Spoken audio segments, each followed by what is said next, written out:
네, 이번 시간에는 논리 퀴즈 유형을 같이 한번 공부해 보도록 하겠습니다.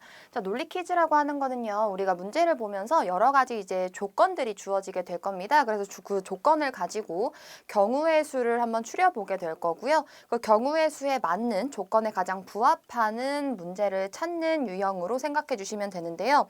다른 유형들과는 다르게 이 논리 퀴즈 유형은요, 그 시간이 조금 더 많이 걸릴 수가 있습니다. 그래서 최대한 좀 시간을 줄이기 위해서 좀 여러분들이 해야 하는 방법 중에 하나가 바로 이제 모순점을 찾는다라는 건데요.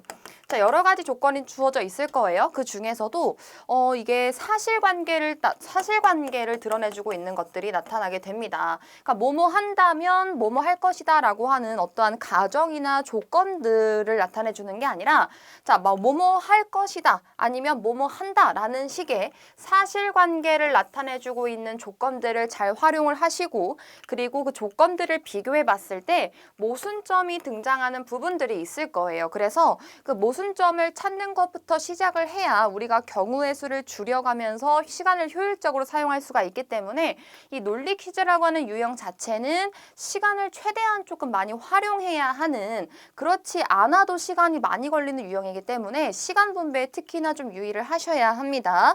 자, 그래서 조건들의 어떤 관계성을 따져보는 것도 굉장히 중요할 텐데요. 여러 가지 문제 좀 같이 공부해 보면서 우리 어떤 식으로 문제를 풀어가야 좀 더 효율적인지 같이 한번 보도록 하겠습니다. 첫 번째 문제는요. 자, 다음 글의 내용이 참일 때 반드시 참인 것을 찾아라. 보통 이러한 유형의 문제들이 나오게 되고요.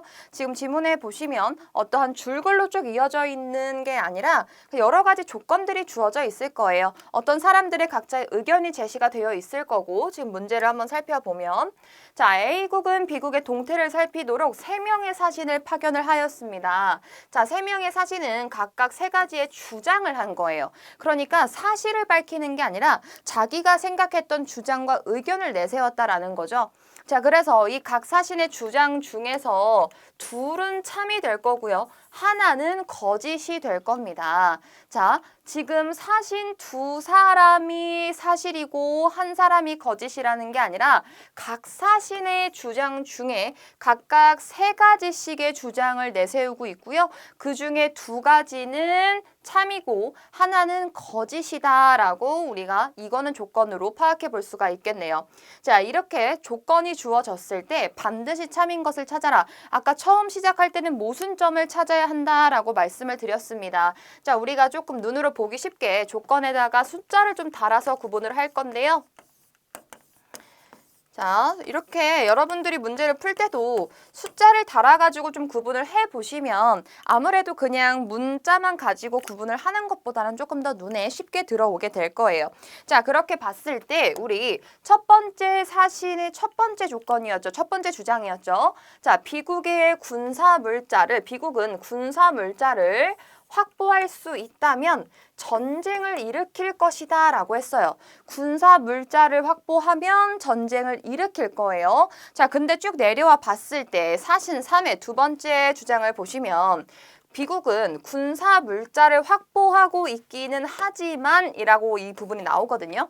자, 군사 물자를 확보할 수 있다면 아직까지는 확보하지 않았다라는 뜻이 되는 거고요. 자, 이번에는 두 번째 조건에는 군사 물자를 확보하고 있기는 하다라고 하는 이미 서로 다른 말을 해주고 있다라고 하는 거. 자, 그리고 뒤에 또 보시면 전쟁을 일으킬 생각이 없는 것이 분명하다. 전쟁을 일으킬 것이다. 만약에 사신 1의 첫 번째 의견이 사실이 된다면 군사 물자를 확보할 수 있다면 전쟁을 일으킬 것이고 그거에 따라서 사신 3의 두 번째 의견도 사실이 된다면 비국은 이미 군사 물자를 확보하고 있기 때문에 전쟁을 일으켜야 합니다. 자, 그런데 전쟁을 일으킬 생각이 없는 것이 분명하다라고 했기 때문에 지금 사신 1의 첫 번째 주장과 사신 3의 두 번째 주장이 모순되게 된다라고 하는 것들을 파악해 주셔야 한다라는 거죠. 이 2가지가 모순된다라는 건 뭐냐면 둘 중에 하나는 반드시 거짓일 것이다 라고 우리가 추측을 할 수 있다라는 거예요. 자, 그랬을 때 이제 우리가 경우의 수가 2가지가 나오게 될 텐데요. 첫 번째는 사신 1의 이 첫 번째 주장이 참일 경우에 3일 경우 그게 바로 이제 우리가 나타낼 수 있는 첫 번째 바로 경우의 수가 되겠습니다.